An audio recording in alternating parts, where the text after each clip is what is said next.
Hi everybody, it's Honest John again. And I'm going to talk a little bit about weed.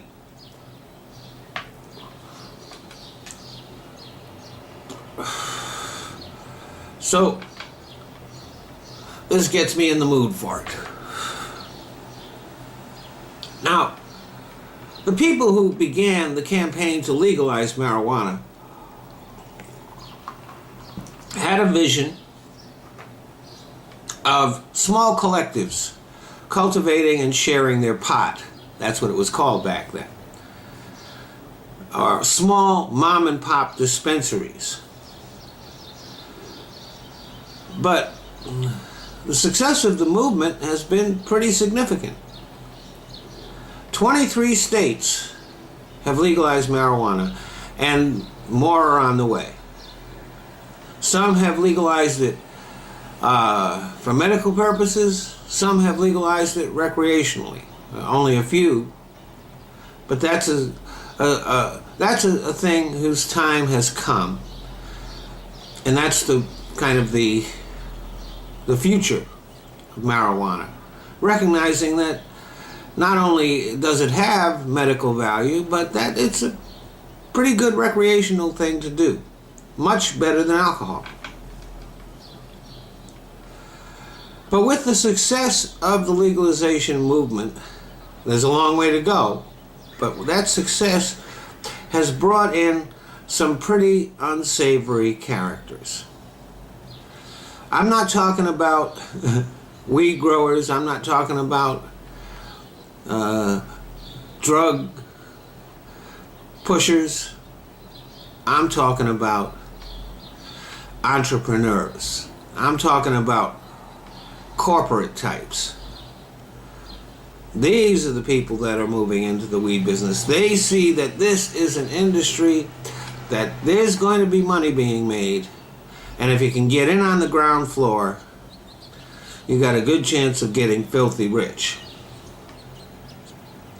I mean, the fact that weed is still illegal on the federal level does create problems.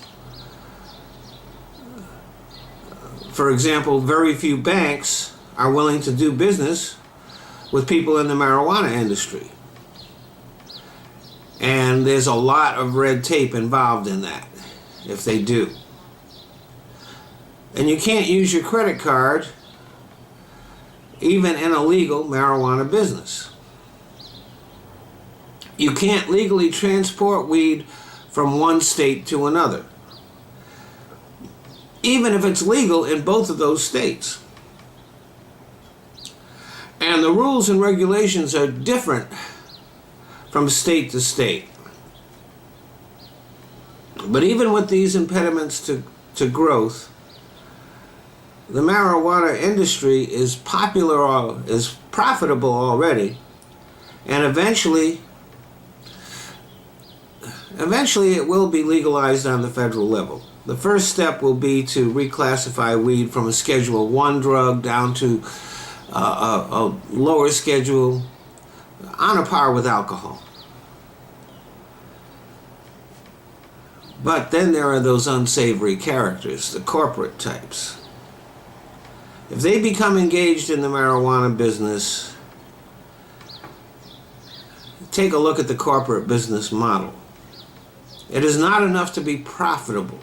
The corporate model demands increased growth with each quarter, which means that they will begin aggressively marketing marijuana even to younger people, like they did with cigarettes.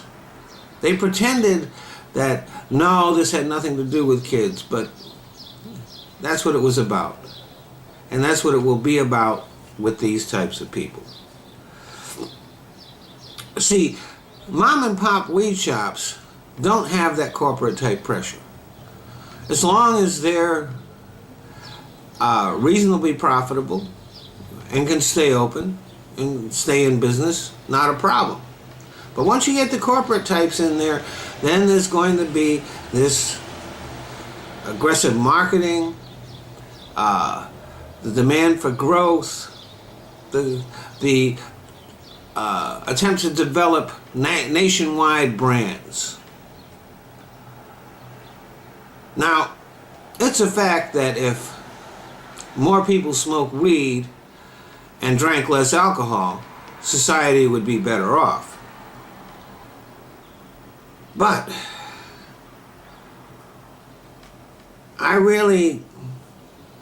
I've seen how big oil operates. I've seen how big banks operate.